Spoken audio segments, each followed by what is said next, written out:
You can offer prayer. All right. Father, the prayer. Dear Father in heaven, thank you for the opportunity to come together and study your words. Please be with us and guide us. Help us to come closer to you, closer to the truth. Please give me also the words to speak. Open our eyes for what you are trying to tell us. Help us to recognize your voice. Guide us. Bless us with all the gift of the Holy Spirit that we need, Lord. Understand the word.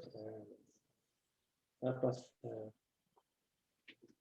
understand symbols, the dates, the numbers, Lord, the waymarks. Help us to understand your will, prepare our hearts that we are willing to accept whatever you are trying to tell us, Lord. We thank you, Lord, and ask for these things in Jesus' name. Amen. Amen.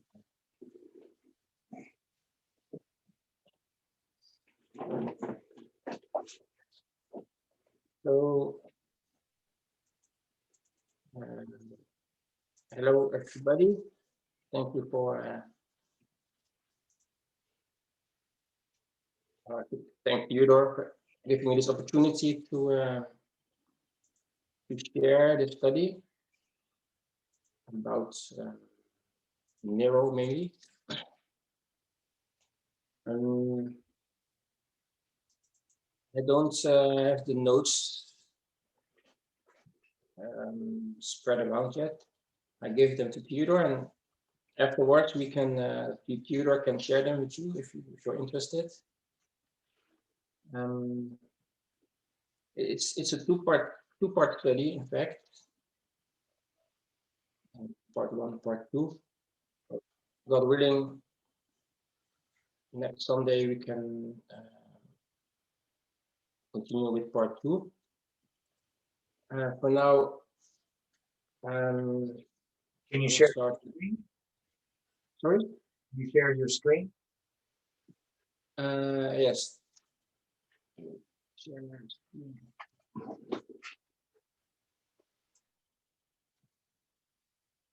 So go to my documents.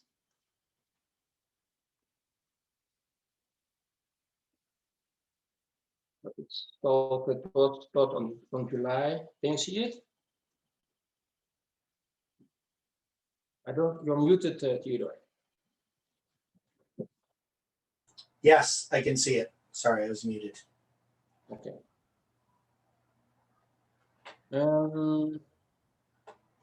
Yeah, so to give a little introduction, after the July 18 disappointment, there we discovered this study about the 7 Caesars that both gave in Italy in 2017.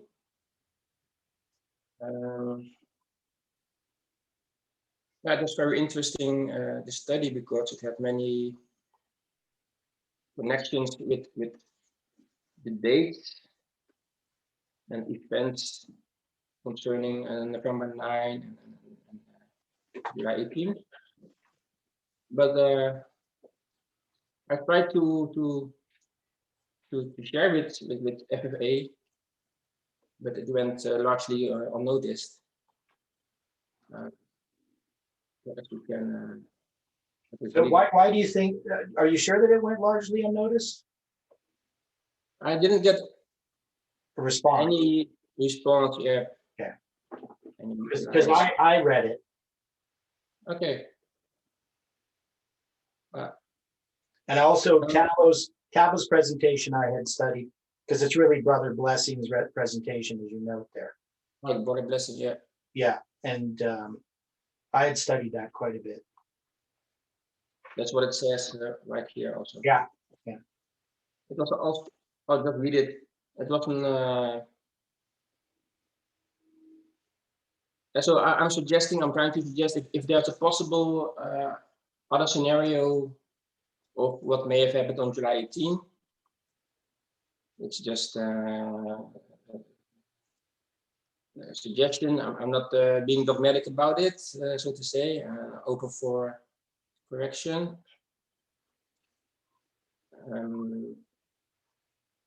So like I said, this study resurfaced weeks after July 18, the disappointment. It was a study presented by Tabo, written by Brother Blessing in Italy 2017, which was dealing with the 7 thunders being paralleled with the first 7 Caesars of Rome. But this comment on the chat went largely unnoticed.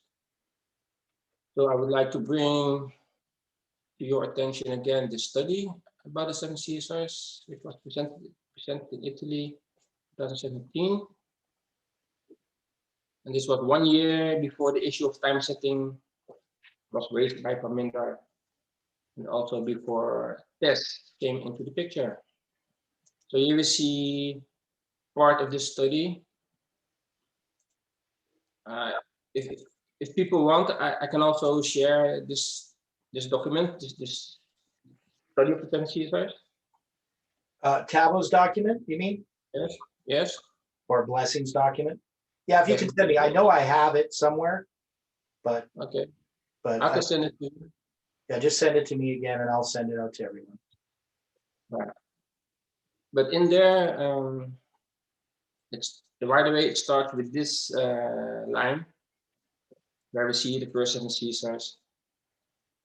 We see the familiar waymarks, right? Time of the end, increase of knowledge, formalization of the message, 9/11, midnight cry, and the Sunday law. We should all be familiar with that. He lines them up with Julius Caesar, Augustus, Tiberius, Caligula, Claudius, Nero, and Galba. And if you look at Claudius, he is connected with midnight, as you can see here. And then in this study, he makes mention of an event that happened that took place during the French Revolution. And he connects this to Claudius and to midnight. And this is an event that concerned a probational period from November 9 until January 1, 1792. And this is in fact the only date being mentioned in this entire study. I think it's maybe 7-8 page study. But the only date that I mentioned is November 9, this period until January 1st. Now, do you know the date that he presented this in Italy? Was it a series of presentations that he did? Yeah, it was a series of presentations, and you can still watch it on the French website, the French ministry. It's called Le Grand Cri, Le Grand Cri. It's on YouTube. I can send the link. Okay. Yeah, send that link as well. I'll do it. Because you know, there's a whole bunch of significant things about this. Obviously, you know the November 9th date being there. Right. But even January 1st is an important date. All right. Because that's the first day of the first month. Exactly. So yeah, it's very, very. Sorry? What did you say when I said it's the first day of the first month? You said something? I said right. Oh, right. Okay. Yeah. Okay. But it's very, very remarkable that we already see November 9 here, and that it is being connected to midnight. When only 1 year later, and completely unrelated to this study, midnight was set at November 9, 2019. So right there, we do something very interesting. About this probational period that he talks about that took place in the French Revolution. Within the movement, we also attributed close observation to November 9 in relation to the Omega movement. And remarkably, this period from November 9 to January 1, which took place during the French Revolution, was also a probational period, during which time French refugees had opportunity to return to France or be sentenced to death. I put the link here. You can briefly look at it. It's called the Legislative Assembly's Decree on Émigrés. So during the revolution, people tried to flee the country to save their lives. And a decree was issued telling them that they should come back to France or otherwise be sentenced to death.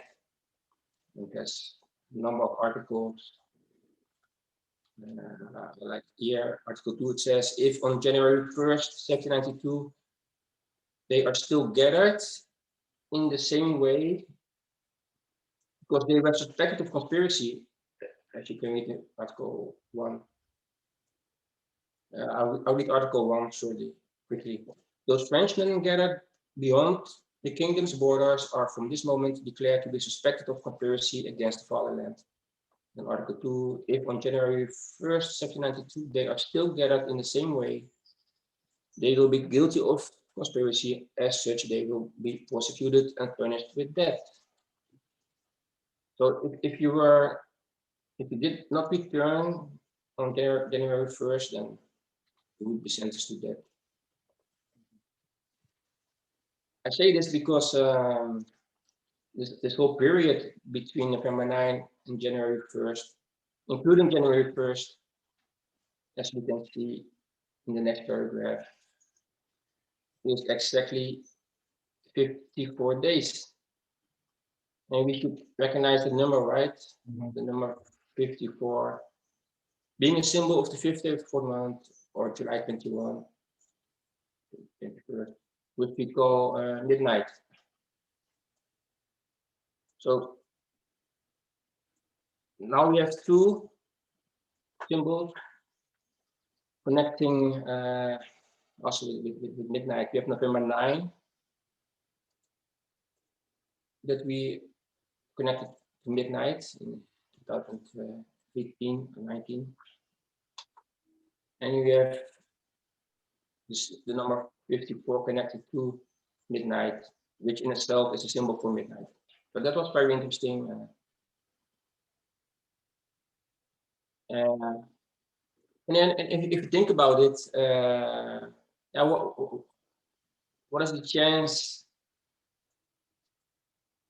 that, I mean, this probational period in theory could have been connected to any other emperor, but it just happens to be connected to Claudius. So that's a chance of 1 in 7, of course.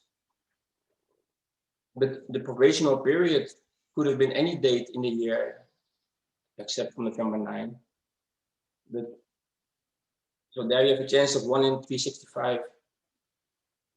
And if you calculate the odds, then you have to multiply it by 7. So you have something like, if you take a prophetic year, you have 7 times 260, right? You have 1 chance in 2,520, around that number. So, Well, we definitely know it's designed. amen. Yeah, yeah, it's difficult to say otherwise. But it gets better, of course. You know that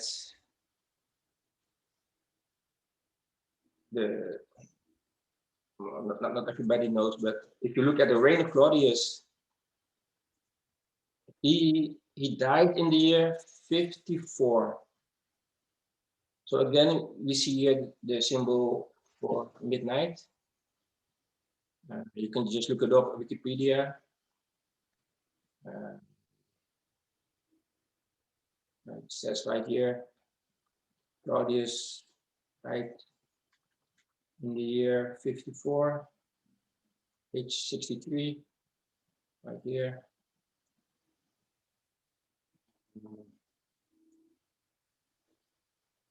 So again, The other thing that's interesting too, though, is you have Nero becomes emperor in 54. yes, So he's a symbol of the midnight cry, though. right. And he also becomes emperor on October 13th. Right. And we'll And get to that. that goes to June 9th. So there's a whole bunch of things that connect these different emperors to the symbols that we already understand. Yes, correct. Yeah. And like you said, I have it right here. He died October 13, Oh, right there, yes. which was the very date in 2018 when the date for midnight was confirmed to be November 9, 2019.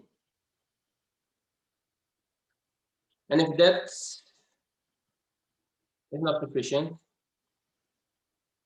the day that Claudius died was the biblical date, 21st day of the second month. And we recognize, of course, there July 21, again typifying midnight.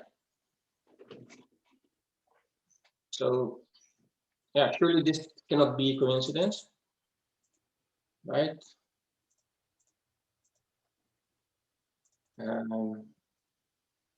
So we have all this symbology here. And we're just talking about one emperor here, Claudius, who happens to be put at the midnight day mark. And then after he died, Nero succeeds Claudius. And we see Emperor Nero taking over. And he is positioned on the midnight cry day mark. And now, when Blessings initially did this, he wasn't dealing with all these dates because he only had the 2 dates, November 9th, and we never even had some of these other symbols. Some of them we did, but some of them we didn't. Right. So he's not creating this in some way. It's something that was introduced in 2017 at a very specific time and an important time in our history, 2017. Because July 18th was also proclaimed in 2017, unconnected to time setting. Amen. So we had all of these symbols put in place in 2017. Then in 2018, they were brought together to set the date. Yeah. Yeah. But it was unrelated to this study, right? Yeah. So I'd like to make that point very clear. And concerning Nero, no particular date is mentioned in connection with Nero, but the study does explicitly mention the well-known and infamous historical event of Nero burning down the city of Rome during his reign in the year 64 AD. And if we then look up the date of this event in history books, it is astounding to find that this event actually took place on the night of July 18. And I'll put the link again there. People to check it for themselves. It's called the Great Fire of Rome, July 1864. And there's a picture of him, Nero playing the fiddle. There's a myth, popular myth, that he supposedly played the fiddle and he was watching the fire raging. But we don't know if that is actually true or not. No. So, but of course, it's amazing that this happened on July 18, while Nero is also being placed on the Midnight Cry waymark, which we dated to be on July 18. Mhm. So the very day that Rome burned is the very day that we predicted Nashville to burn, so to say, which we labeled as the Midnight Cry. On top of that, it has been recorded a Nero reign from October 13, 54 AD until June 9, 68 AD. And don't these days look familiar to us? Yes, they do. Because these are the very dates that led up to the proclamation of the Midnight Cry for the feast on October 13, 2018. I put this diagram here. Here we can see, I don't know if you can see it, June 9 and October 13. This was the 126-day period. And on October 13, the date for midnight was established by Theodore to be November 9, 2019. So these are all very significant dates that show up in this study. And Italy 2017.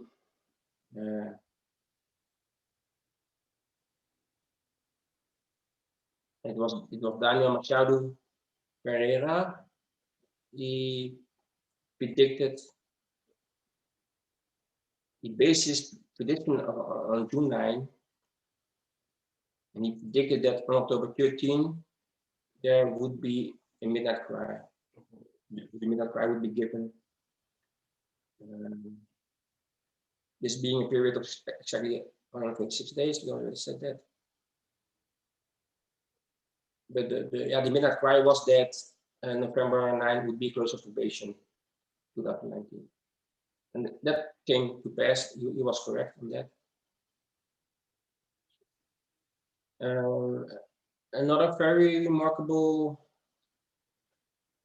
historical event connecting Nero to the Midnight Cry waymark, is the fact that during his reign, one city, and one city only, was ever named after Nero. And this city just happens to be Panium. And Panium, of course, is the name, the symbol that we attach to the Midnight Cry waymark. November 9, we called it Avia, and July 18, we called Panium. And Panium, in the year 61 AD until 68 AD, was actually called Neronias. Neronias, however you pronounce it, by King Agrippa the second. So just for a period of 7 years. Yes. And you can read it also in Wikipedia again. Panium, of course, being formerly known as, or later became known as Caesarea Philippi, which you know from Matthew, right? And Mark.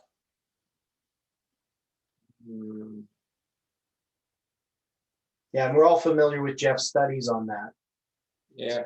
So extremely powerful symbols. The connection with Peter and everything. You even see this in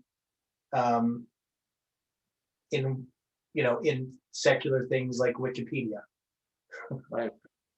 Because you got the gospel association with the Confession of Peter already mentioned there. So. But yeah, amazing. So this city, there's one city ever being called after Nero, and it's Panium. It says right here, Neronias. King Agrippa renamed the administrative capital as Neronias in honor of Roman Emperor Nero. So you can check this all out for yourself. Mm-hmm. But yeah, it's pretty bizarre, all these connections that we see with the study. So after seeing all that, is it all coincidence? Of course not. Logic should tell us that it's not common sense. to tell us that it's not. But we never paid any attention to it until now. And we recognize the same voice that spoke to us during the whole July 18 study. And so we can ask the question, is God trying to tell us something here? And I believe so. And we must ask what significance all of the above has for us today. So yeah, I try to put my understanding of things on paper. And if I look to Nero, we can read that history blamed Nero for the fire, for the inferno, and their support for the theory that he burned down the city of Rome on purpose in order to bypass the Senate and to rebuild Rome as he saw fit and to further his own political agenda. It is also known that Nero, he blamed the Christians for the fire, that he began afterwards to ruthlessly persecute them in the most awful ways, gruesome ways. And this is something that also awaits all commandment-keeping Christians for condemning the image of the beast and for the unwillingness of accepting a mark of the beast. And we know Now, that. so an important point here. So there's some important points. Mhm. The one is, the rumor is that Nero burnt down Rome. There isn't any evidence. So when you say there's support for the theory, there's not really support for the theory. There's a theory, and it's all what we would call circumstantial. So there isn't any evidence that Nero burnt down Rome that I know of. Right. But he definitely did blame the Christians for it. So that's one point. Now, the other thing is this issue of the image of the beast and the mark of the beast. So there are a lot of Christians who actually look at Nero as his name being 666, and that he is the beast in Revelation 13. So we know that's not correct. And I spent a great deal of time over the last couple of months looking at this. It's one of those things that Satan does to deflect us from the truth. And we know that he mixes truth with error. So in this case, we have to be quite careful that we don't take up some of the error just because there is truth there.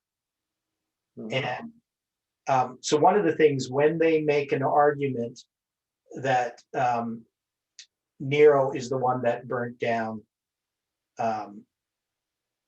Rome, they're also making an argument that the prophecy dealing with the destruction of Jerusalem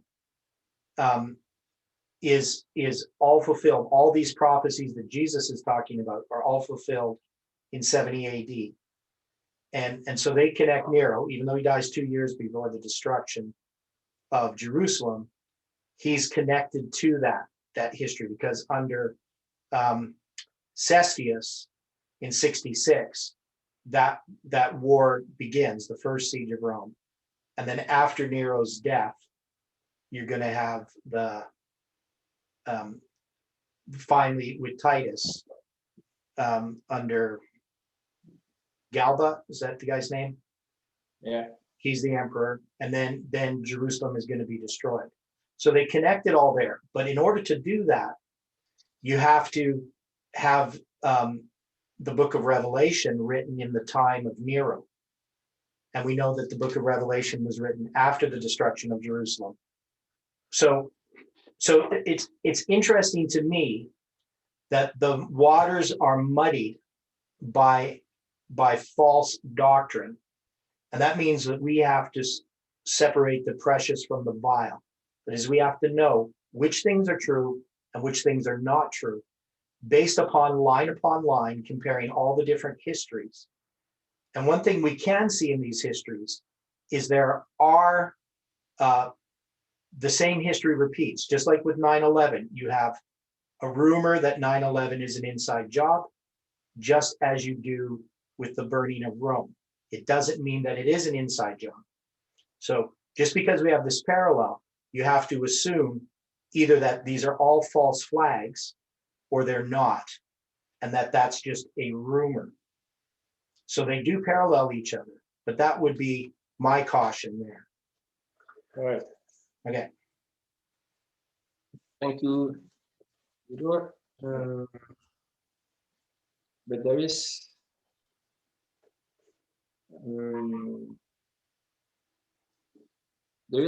a quote from Sister White that seems to suggest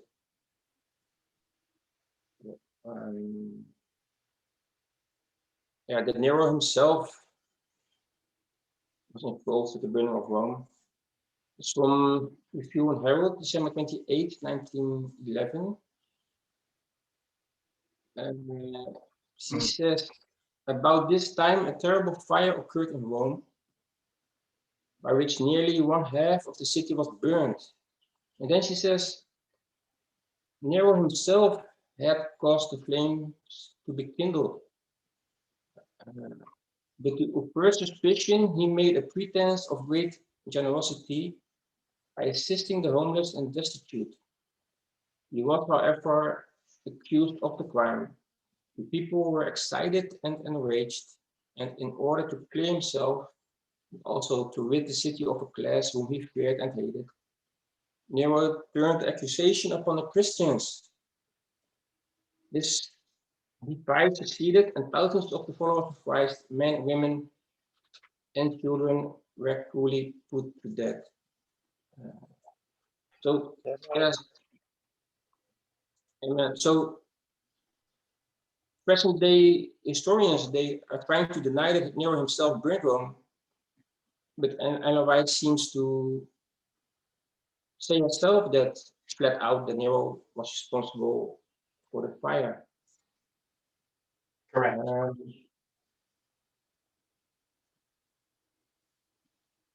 And about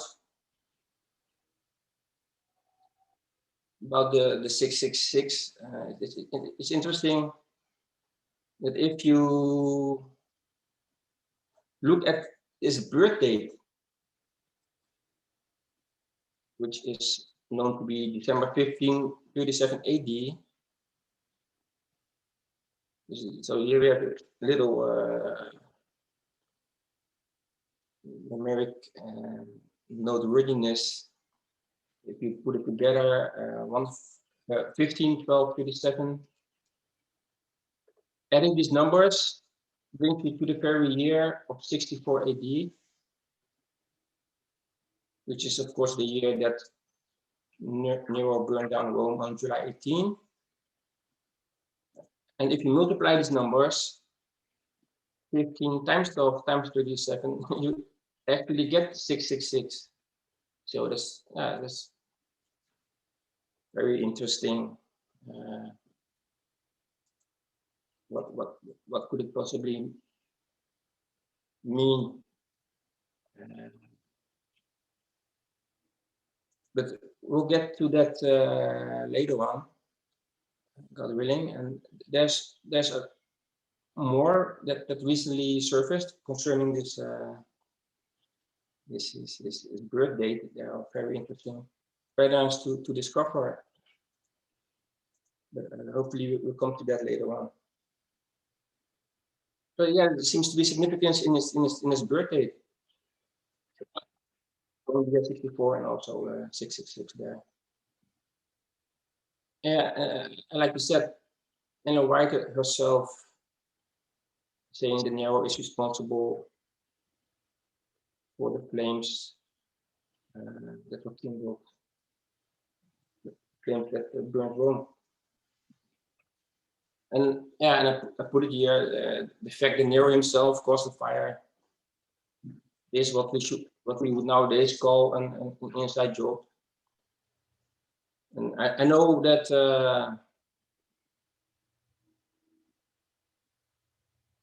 it's a controversial subject. I know that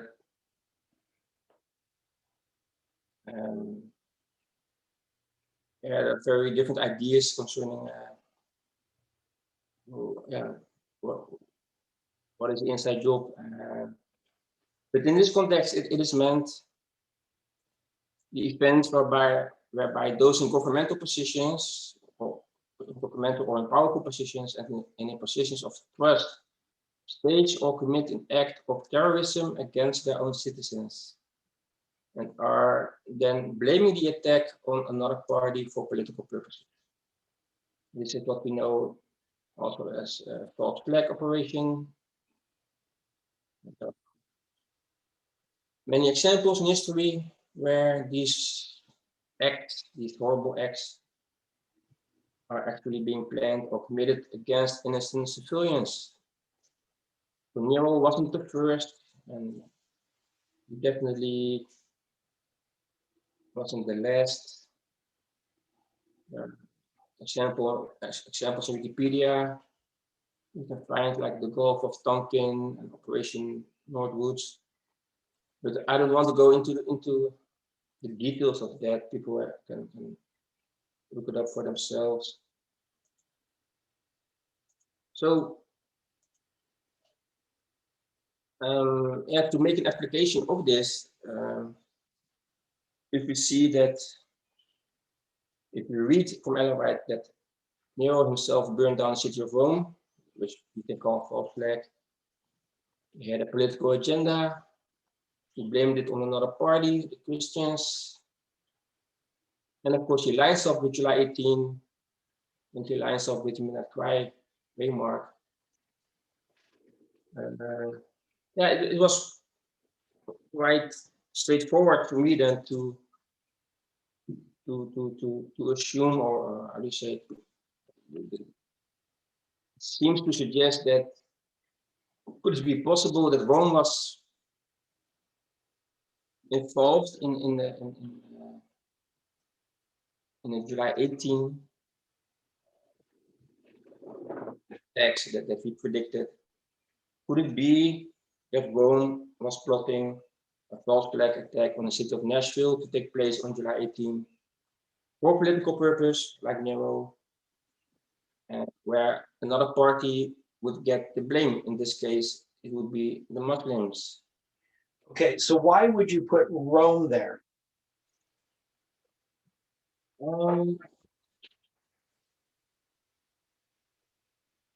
Yeah, why? Because Nero himself.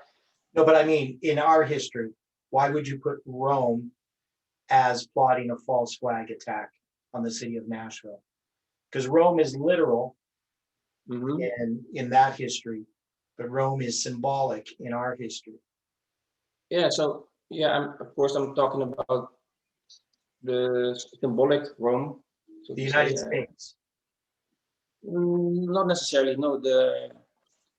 I'll explain it later. Yeah, the papacy, more or less Babylon, however you want to call it. Those that are secretly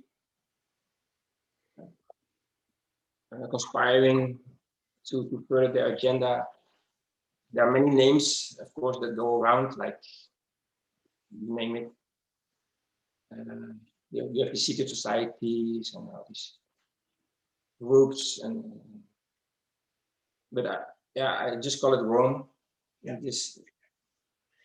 Now, why would they call it off based on our publication of our prediction if they were going to create a false flag? Because we weren't saying it was a false flag. They would still blame the Muslims. So what's your reason for them calling it off? Yeah, I thought about it, and the one thing I can think of is that if we would have been, or if the attack would have been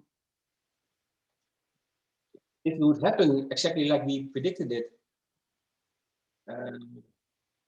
many people would have joined us. Many thousands, or hundreds of thousands, maybe millions would have joined our movement, and they would have seen us as the true prophets, right? And But I they don't could think, just, but they could just do the attack different, either a different location or a different time. yeah, I think if it would have taken place a day later or a week later, we would still get the attention that they don't want. They don't want to put us in the spotlight. We know that Satan, he doesn't want people to. Yeah, but Satan would know about it anyway, even if you understand what I'm saying. So, so we make a prediction, July 18th, Nashville is going to be bombed. Well, Right. Satan is in control of the situation anyway. He's not, even if we didn't have the publication and everybody didn't know, they would have known after the fact. Right? So there has to be something more going on than just that they called it off. Because I would think that more likely the scenario is that the planned attack was intercepted by the American intelligence community because they knew of it through Chuck. So Chuck had contact with the intelligence community, and so they knew of it. And so to me, a much more likely scenario is that it was thwarted by the American government rather than it was called off. Yeah, it could be. I don't have any evidence for one or the other, but that sounds plausible. Mm-hmm. It's more logical. I mean, it doesn't make sense that they would call it off just because we made a prediction. Because we made a prediction, they would know about that prediction, even if it wasn't published, because Satan would know about that prediction. Yeah, correct. And that prediction was published for a long time, and yet we were still making the prediction. So it has to be more than just they didn't want us to be noticed, because that's easy to excuse. I mean, just because we made the prediction doesn't mean the world's going to accept that we were correct. Actually, I didn't think that many people would, even if we were correct with our prediction. Because one of the scenarios you could say is that they chose that date because you predicted it. Yeah, that's one thing they can say. Right. Like so there would be all kinds of reasons for people to discount us without, even if the event happened just like we predicted. Yeah, but I'm reminded of August 11, 1840, where Litch, of course, he made a prediction, and it wasn't even a spectacular unfolding of things, but people still came with the thousands to the Millerite movements. Yeah, so God was in control of that, and Satan didn't call it off, right? And he could have, right? You understand what I'm saying? Somehow, even when we make a prediction and it comes true, something like Jesus being crucified at the cross, you think Satan would say, "Oh, I'm not going to crucify Jesus, in the midst of the week. I'm going to do something else." But they always fall into the trap. So I would just say that there's another reason why the event didn't happen, and it's not that it would be called off. That's more consistent with our prophecy. Yeah, we can. Think about that. Thank you. But in any case, it didn't happen. But we can speculate as to the cause of that, but we don't really know. Was it because of the widespread publication or prediction? But if this scenario is true and the attack was called off, or Well, And we can agree that the date and the event was correct. right. So that's not even a dispute. We know that all the evidence pointed to that event. And so we would Yes. say that it was correct, that that was supposed to happen, but it didn't. Yeah. But I would just have different reasons why it didn't happen. Yeah. All right. That's so we agree on this, and it would mean that many lives were saved, and also in a sense, we didn't actually set time. Yeah, we did set time, but the predicted event did not come to pass in the way that we expected. Right. So Yeah, so presently we're comparing it with the story of Jonah, which Jeff did prior to July 18th as well.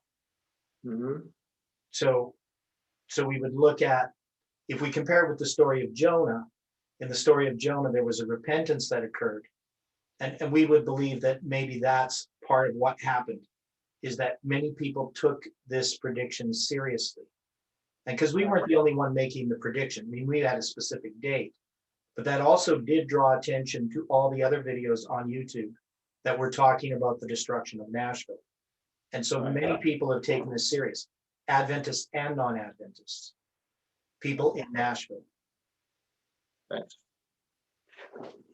So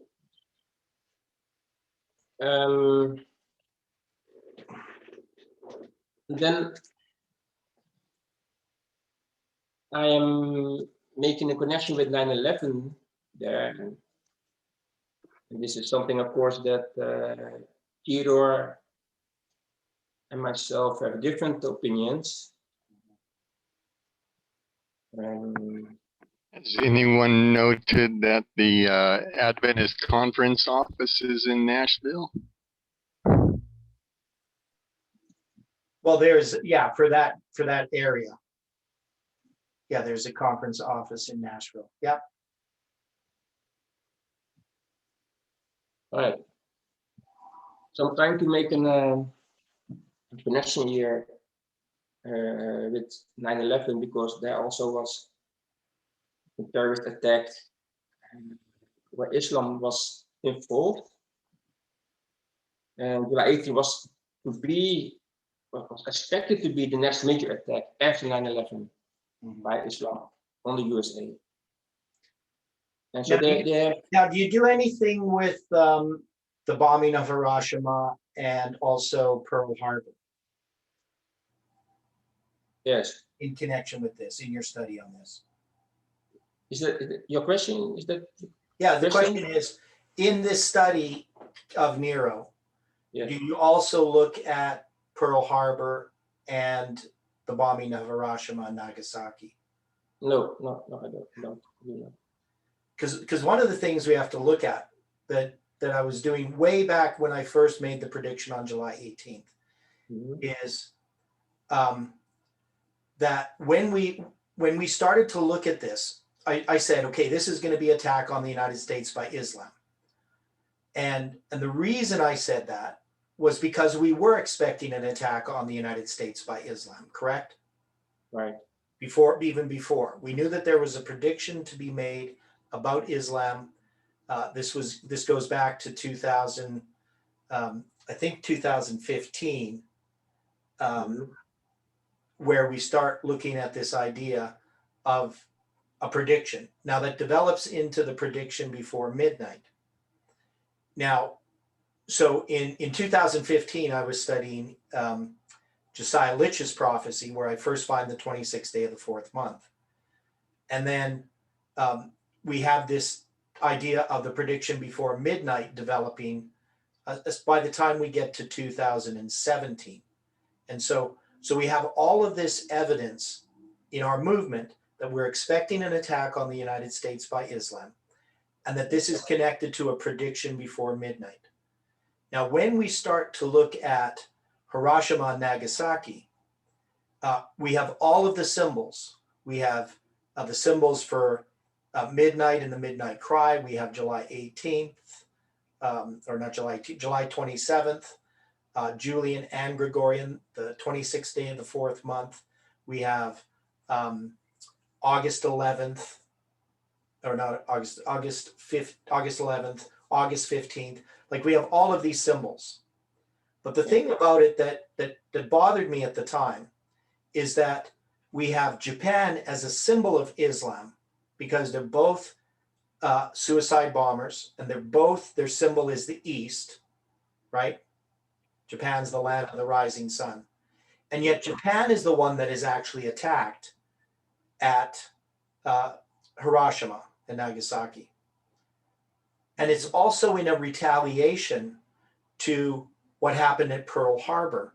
Pearl Harbor is also connected to this scenario. And every time I would look at the symbols, a lot of the symbols would be switched around. So when we started to look at the symbols pointing to Islam, I'm not saying that we were wrong about that, but there's something that we were missing in making that prediction.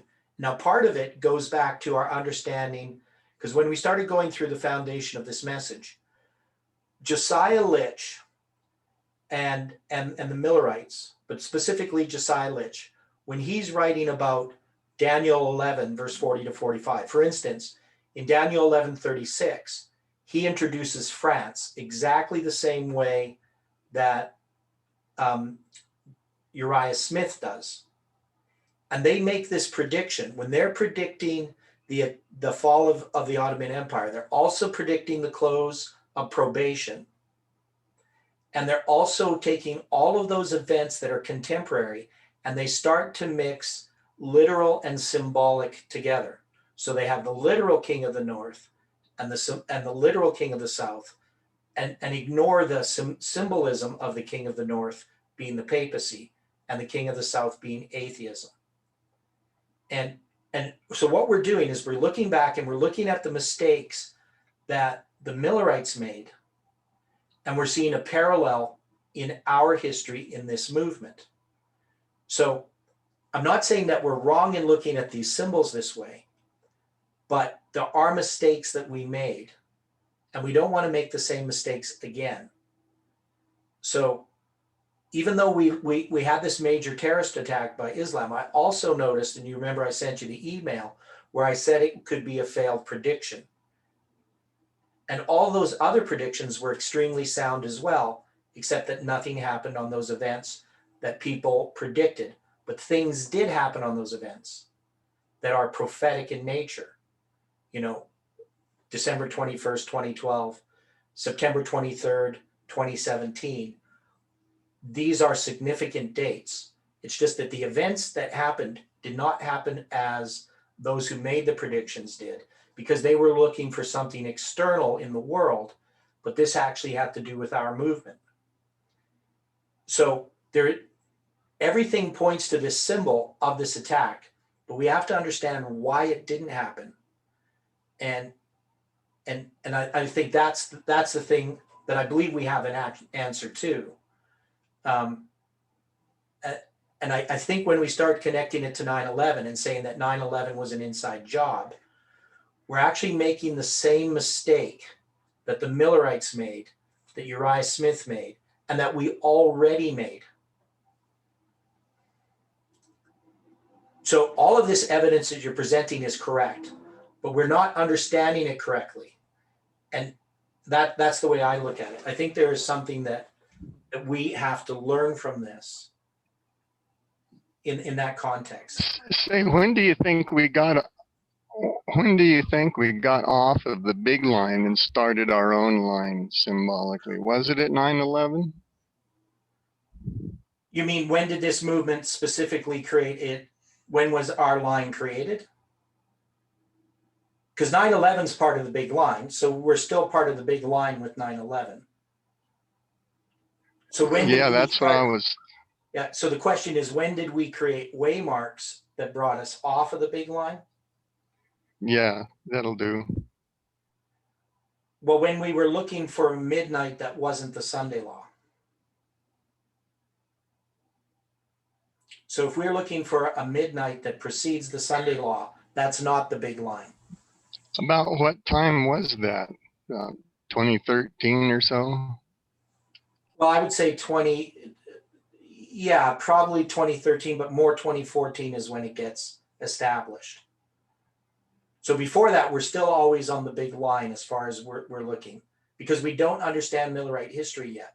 We found midnight, the midnight cry. We found that in 2014 solidly, but it already had started in 2013.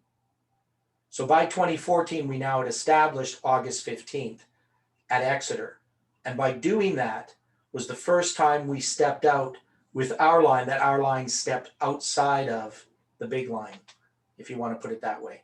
Now, you could argue that anytime we looked at the Sunday law as a close of probation for Adventists, that we were, in a sense, outside of the big line. So you could even argue back in 1996 or whatever, when you're looking at a close of probation as a close of probation for Adventists, that is not the big line, because the close of probation is the close of probation. But more specifically is when we start looking at these waymarks in Millerite history and looking forward to them as being, so I would say 2013, that is when we start to understand Millerite history, that part of it. But this is part of the point, I guess, in your question in asking it, is because we have to recognize that this Raphaean Paneum, this midnight and midnight cry, was for this movement. And it is typical. That is, it is not the big line. And for us to expect that it was going to be these external events, it could have become those external events if this movement was ready, but the movement wasn't ready. So I'm sort of reviewing some of this for Odylio's sake, because I know he hadn't watched all of the presentations that we did regarding this. Anyway, you can go on. Thank you. But yeah, so to continue this study from my perspective, so I'm taking the position here that 9/11 was an inside job. This is something that is very controversial. We just heard Theodore Turner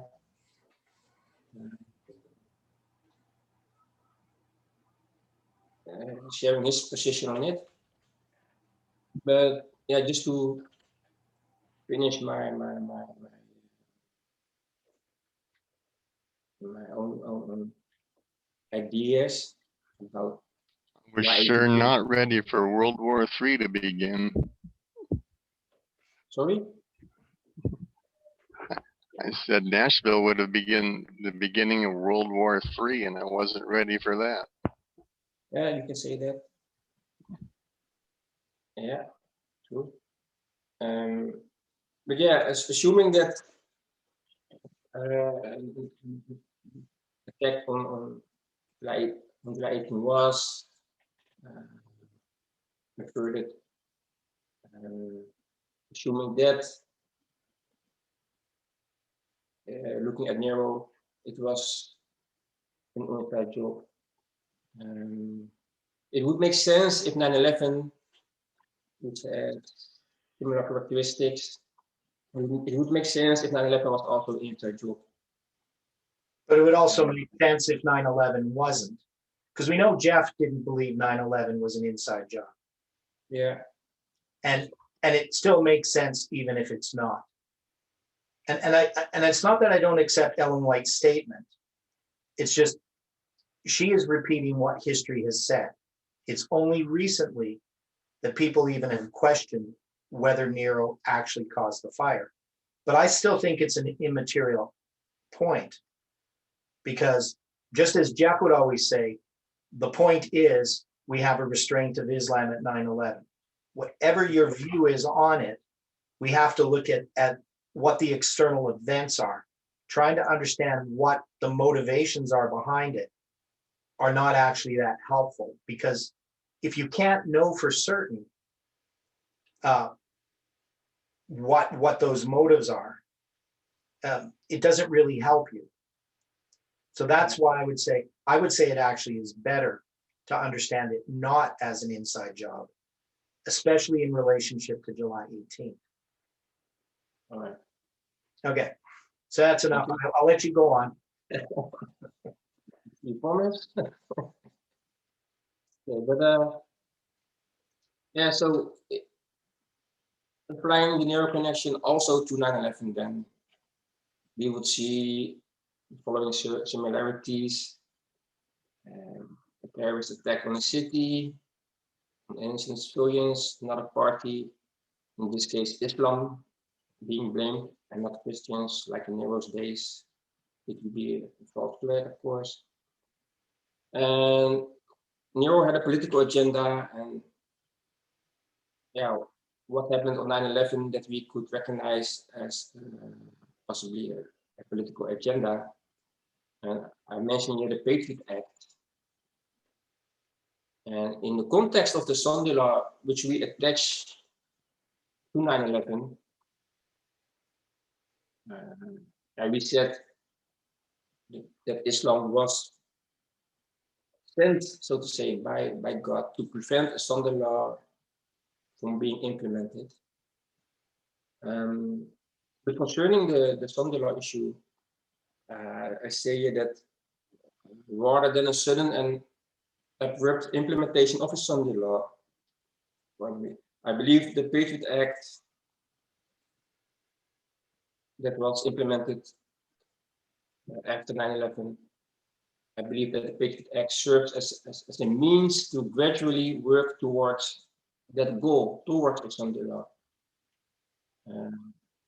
The implementation of the Patriot Act was an obvious infringement of the civil liberties of the people, and is a important step closer towards a total abandoning of the Constitution, which we know will take place and will eventually lead up to the New World Order and the enforcement of global Sunday law. Yeah, so I have a question here. So Jeff, back on January 14th, 2017, he makes this prediction regarding the pandemic.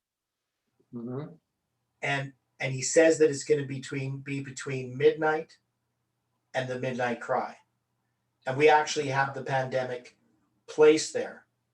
That is from November 9th, which is around the time the pandemic begins, to July 18th. You definitely have this pandemic well established. Yes. And it becomes the type of the Sunday law.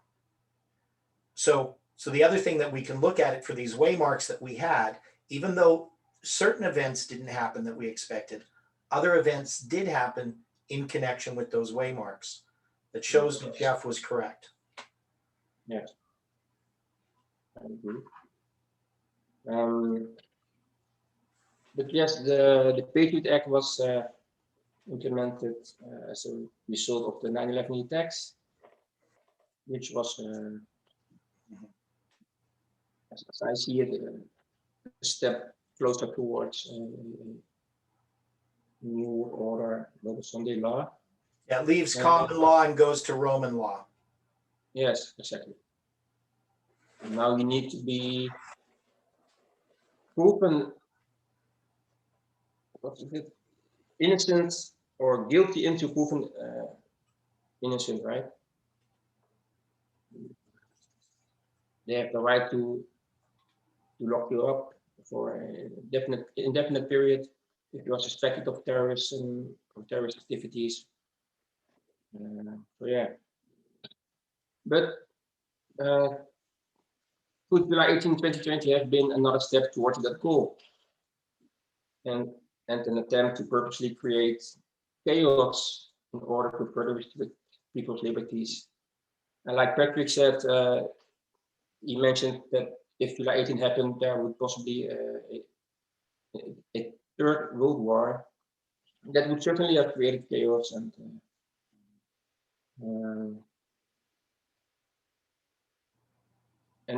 yeah, an opportunity to further restrict people's liberties. So if from this perspective, you could say then that Islam is being used as a scapegoat, so to say,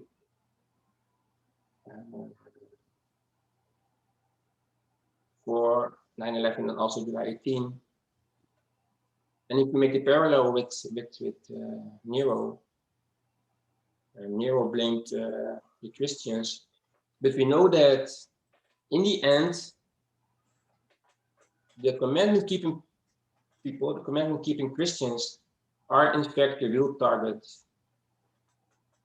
that Rome is after, that Satan is after, because we will be the ones that will be unjustly be portrayed as extremist terrorists.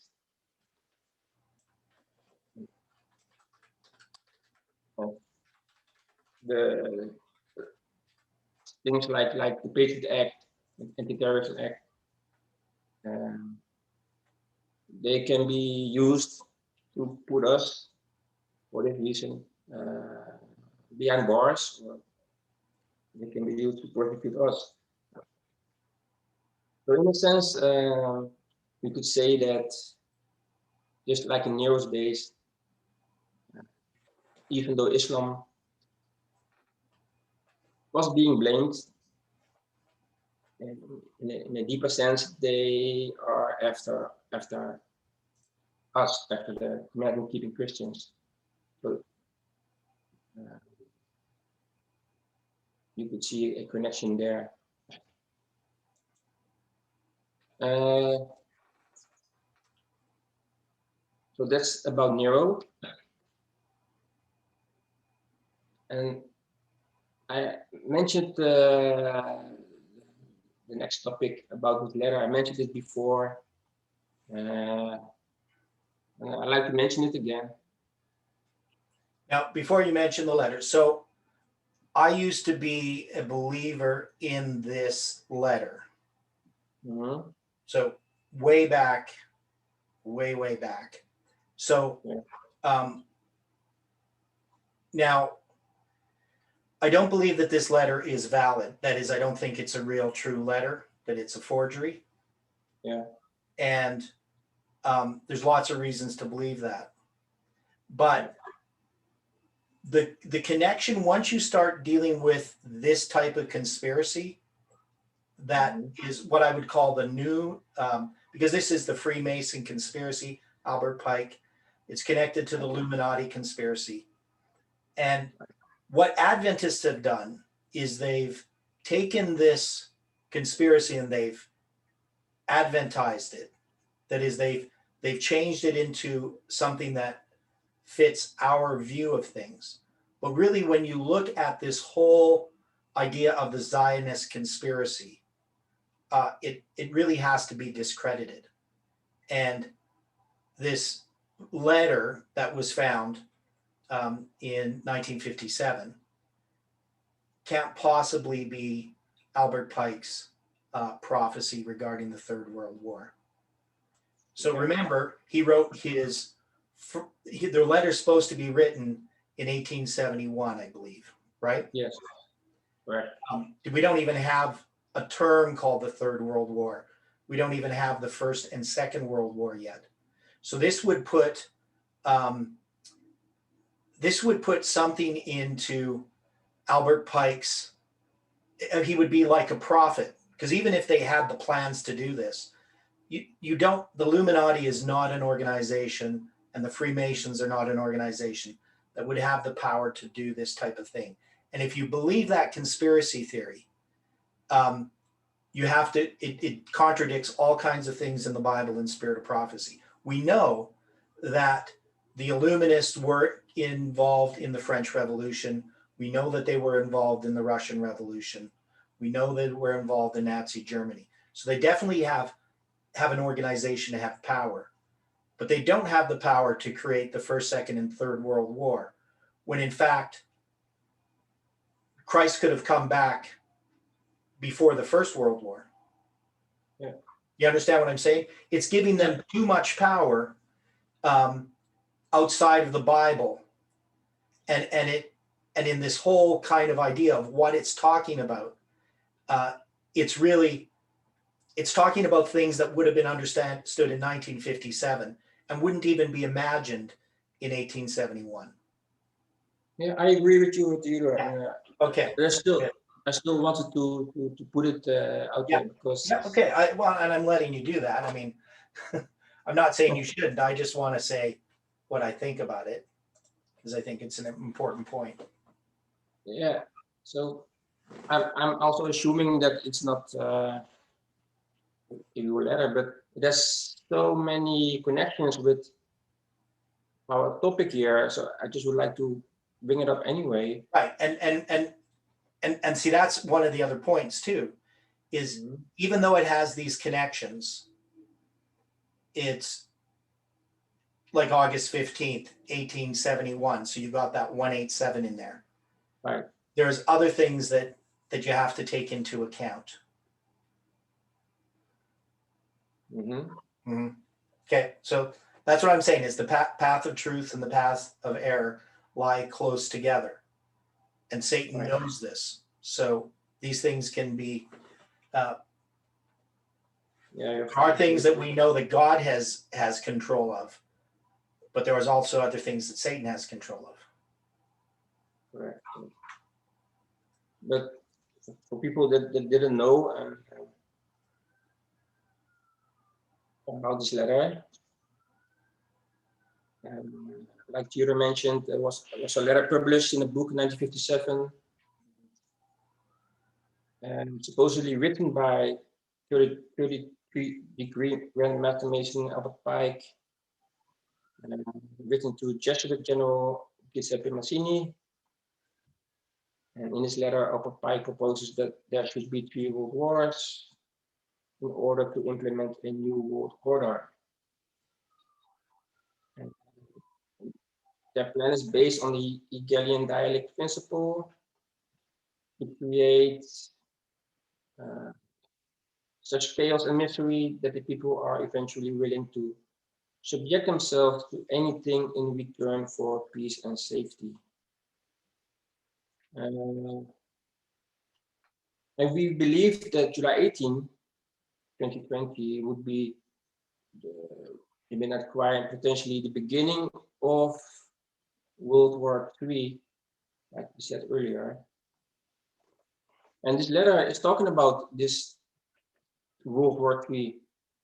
So to read part of this letter, it says, the Third World War must be fomented by taking advantage of the differences caused by the agentur of the Illuminati between the political Zionists and the leaders of the Islamic world. The war must be conducted in such a way that Islam and political Zionism, the State of Israel, mutually destroy each other. Meanwhile, the other nations, once more divided on this issue, will be constrained to fight to the point of complete physical, moral, spiritual, and economical exhaustion. And the whole letter can be read there. See, and here's a problem with that letter, which one of the evidences. So Zionism doesn't exist until about 20 years after this letter supposedly was written. Yeah. And nobody could have imagined that you would have the scenario that we have today, that you're going to have, so it exists before that problem even as a hint. Yeah. So that would give a lot of power to people that you could actually create that situation, even if you use Hegelian dialectic or whatever you want it to do. You can't always predict how people are going to behave. People behave in ways that are always unexpected. History is never an expected event. History unfolds in ways that we never expect. Did anyone ever look up William Guy Carr's relationship to this letter? Yeah, he published this. He was the writer of this book, 1957. Yeah, and he gave sermons on this letter in churches and Sunday churches. He was a Sunday keeping Christian. Yeah, so Zionism, even as a word, didn't exist until about 26 years after this letter was supposedly written. So to talk about Zionists when there is no such thing is kind of a bizarre, even if you might have something that's going to be an entity like that. He's already naming it before it ever exists. But yeah, I don't want to give a lot of credit to this letter. It's Yeah. more on a side track. Okay. It's of course more about Nero. Yeah, I know. I just think that this whole conspiracy dealing with Zionism and that is just a type of evidence where you can find things that seem to fit, but they don't overall fit. Like the other stuff that you present, that's much more solid because one is it's biblical prophecy that's well established, where you have something introduced here that should be a warning to you that there is something wrong with this conspiracy theory because it doesn't fit biblical prophecy and it actually contradicts what we believe about prophecy. When you look into the Freemason, Jesuit, Illuminati conspiracy as it's generally understood, it doesn't fit with our views, with Adventist views of prophecy. Right. But doesn't Zionism like begin with the Balfour Declaration in the Second War? No, Zionism begins. Created the nation of Israel. No, Zionism begins in 1897. Theodor Herzl's the guy who creates Zionism. And this was the idea of looking for a Jewish state. There's a good book on it written by, because the Balfour Declaration is 1917. But one of the, I can't think of the guy's name, but I read his book. He's the guy who, he was one of the lawyers who defended O.J. Simpson. I just can't think of his name offhand. He's a Jewish lawyer. And he wrote a book about the rise of Zionism that's really good to read, about what actually happened. So I would say I read he just passed away. Oh, really? When? I didn't hear that. I just caught a headline within the last couple of weeks. I think he passed away. Okay. Yeah, I didn't hear that. Anyway. And I can't remember his name either. Yeah, when you start looking at the Zionist conspiracy, it's really not Christian. I mean, it's not Adventist. And that's why I would say just because you have a date like August 15th, I mean, there's lots of different dates things could be written on. I just don't think it fits. But anyway, you can go on. Now we got about 10 minutes to finish off this section because then I have to go. So, all right.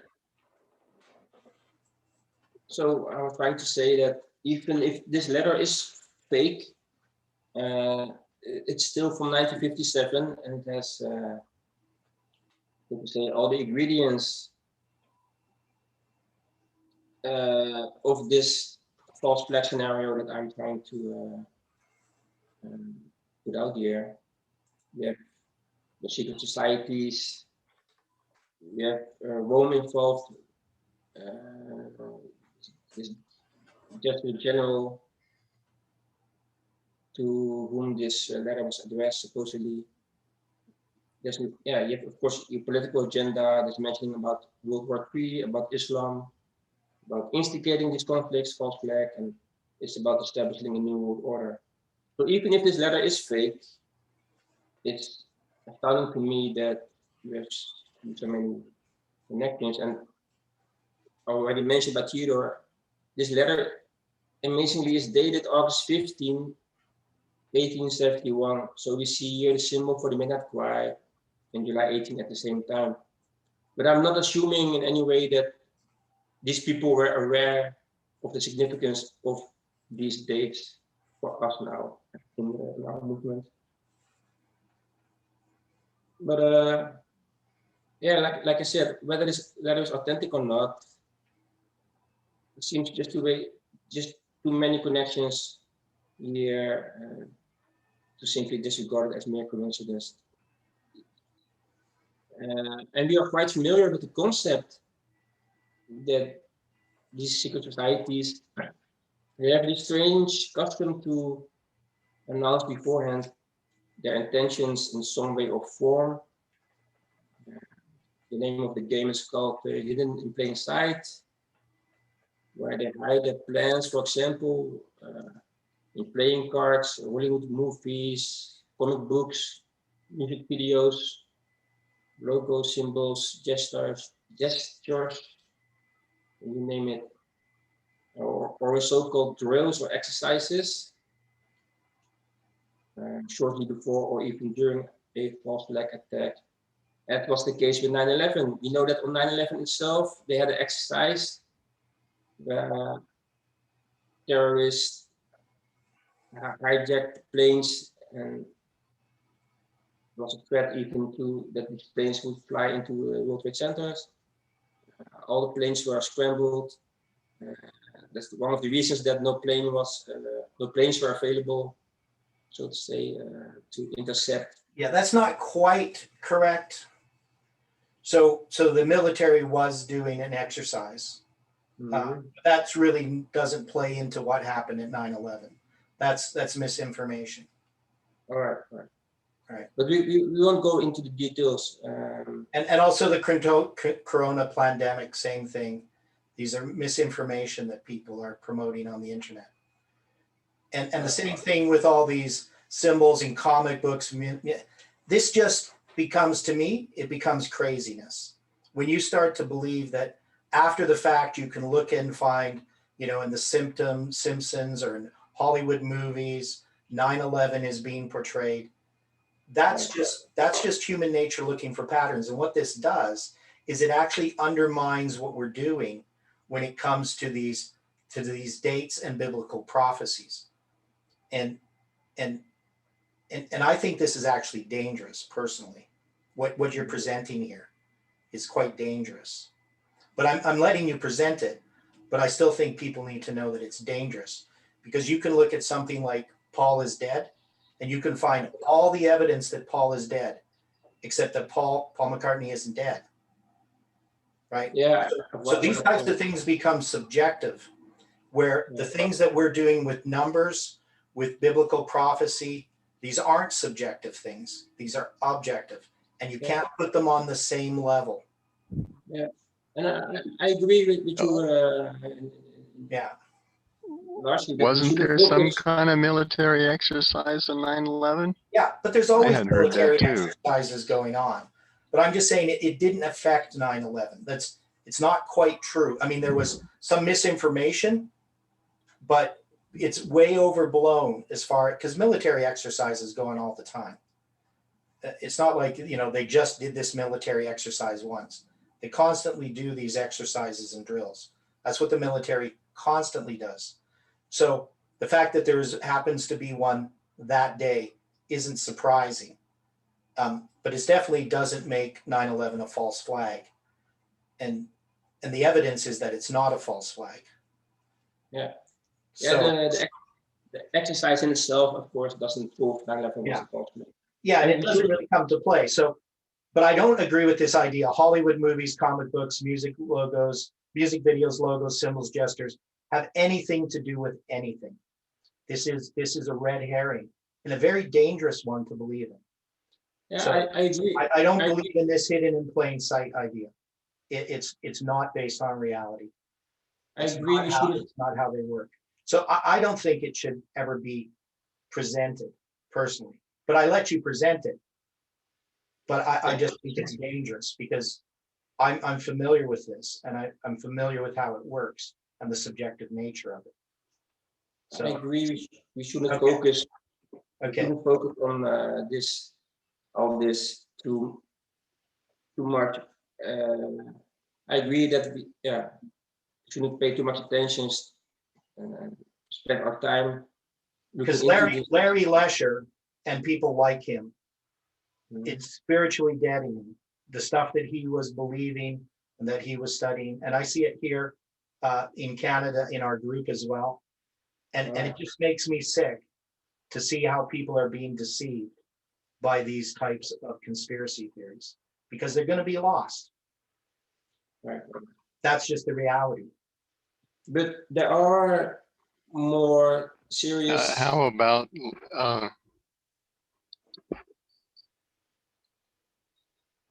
I'm thinking Larry Daughtry in Australia thinks that we should focus on the 1993 World Trade Center bombing Right, rather than 9/11. right.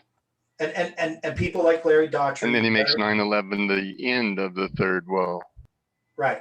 And I dealt with that. I just was long discussions with Larry Daughtry way back years ago. So, and I've always had an interest in conspiracy theories because I had friends who were really heavily into them, and I was for a long time as well.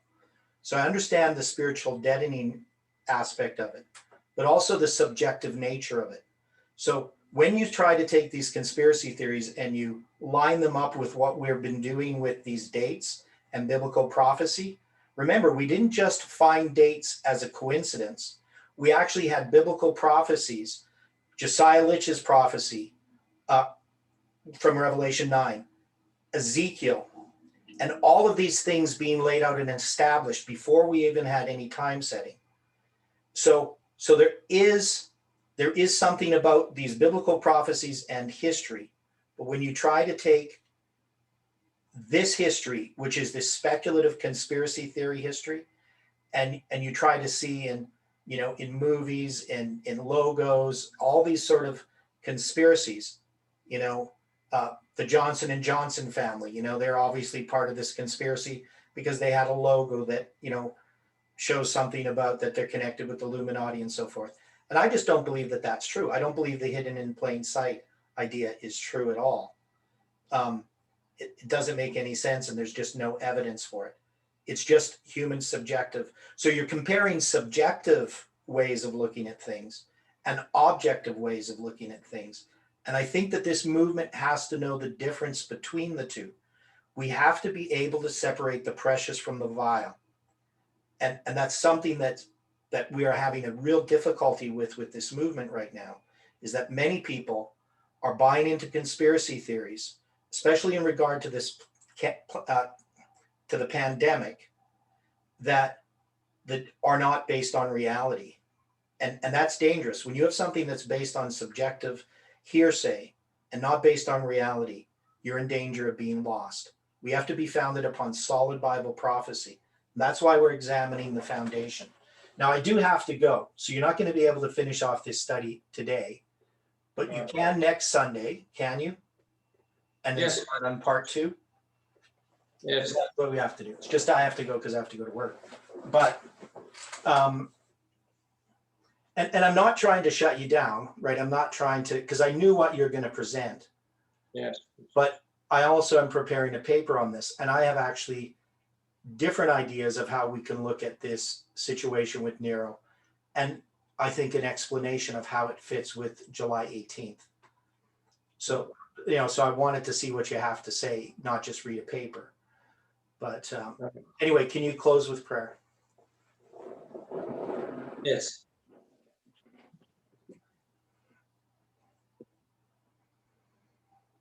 Dear Father in heaven, thank you for this opportunity to discuss these things, Lord. Help us to understand the true meaning of these things that we are studying. Open our eyes for the deception of Satan. Help us to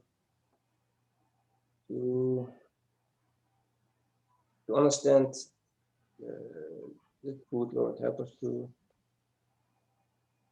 prepare for the things that are before us. Open our eyes, help us to see clearly. Bless us with the letter rain, Lord. Make us understand and help us to do the work that we need to do. Help to continue our study, hopefully next week.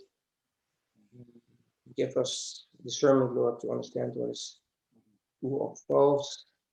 Let every man be persuaded. in their own mind, Lord.